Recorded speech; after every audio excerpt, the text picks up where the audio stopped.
Queridos irmãos e irmãs, Jesus sempre se comunica, seja através das suas palavras, dos seus ensinamentos, dos milagres que realiza, sempre deixando uma margem muito grande para a nossa liberdade.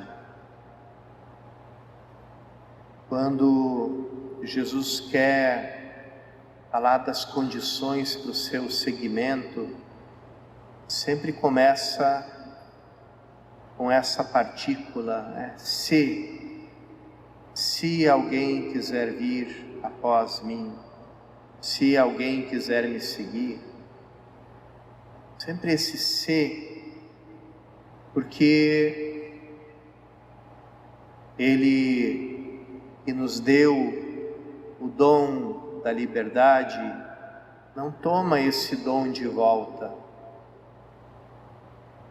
nos deixa livres para que a nossa resposta a Ele seja uma resposta de amor. É isso que Deus quer e espera de nós, amor. E não pode haver amor quando não existe liberdade. Por isso que é tão importante na nossa vida cristã a nossa luta contra o pecado, porque o pecado sempre é a diminuição da liberdade. Nossa liberdade tem também o poder de se autodestruir. Toda pessoa que vive num determinado vício, o primeiro contato que ela teve com o seu vício foi com plena liberdade,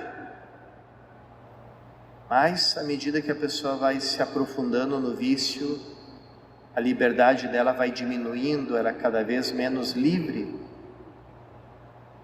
Por quê? Porque entrou por um caminho de autodestruição da liberdade.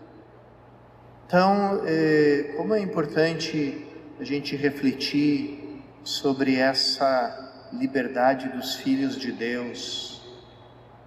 Uma coisa que a gente reflete muito pouco, que se prega muito pouco, que se reza muito pouco sobre essa verdade.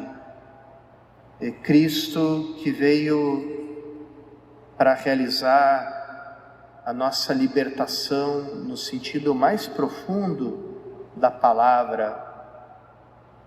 A gente sabe que na década dos anos 70, houve toda aquela busca, principalmente na América Latina, e toda aquela reflexão sobre o sentido da libertação, Jesus Cristo como libertador.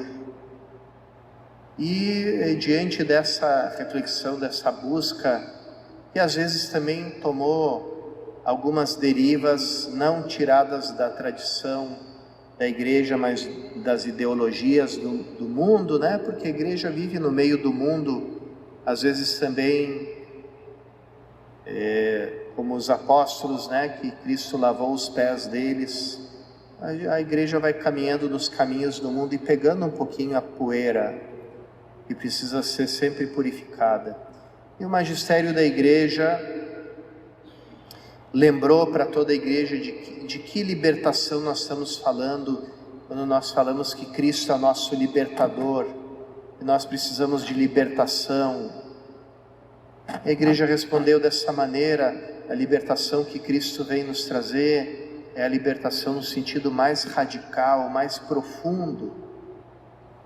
É a libertação desse estado de morte, onde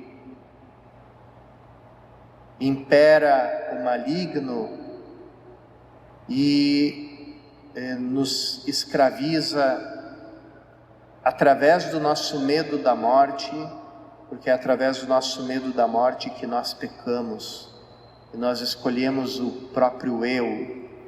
Aquele espírito do salve-se quem puder, como Jesus ensinou tantas vezes, quem quiser salvar a sua vida vai perdê-la, justamente porque no intento de escapar da morte, o homem entra pelo caminho do pecado, da escolha, do próprio egoísmo. Então, Cristo vem realizar a libertação mais profunda, e como São Paulo disse para aqueles cristãos pagãos que depois entravam em contato com o judaísmo, com todos os seus preceitos, suas regras, São Paulo dizia, não é por aí, porque é para a liberdade que Cristo nos libertou. Essa liberdade que quanto mais se respira, mais a gente é capaz de amar, e portanto mais espaço a gente dá para que o Espírito de Deus atue na nossa vida e vá realizando, moldando em nós a figura do homem perfeito em Cristo. Então, essa é a liberdade. Então, Jesus, diante daquele pedido daqueles fariseus, e que eles queriam que Cristo desse uma prova para eles, tão conclusiva, tão irrefutável, da sua divindade, da sua messianidade, que não fosse mais possível duvidar. E diante disso, Cristo diz, não vou dar esse tipo de sinal, porque esse sinal cancelaria a liberdade que as pessoas têm de me seguir ou não, e cancelando a liberdade, tirariam todo o espaço para o amor.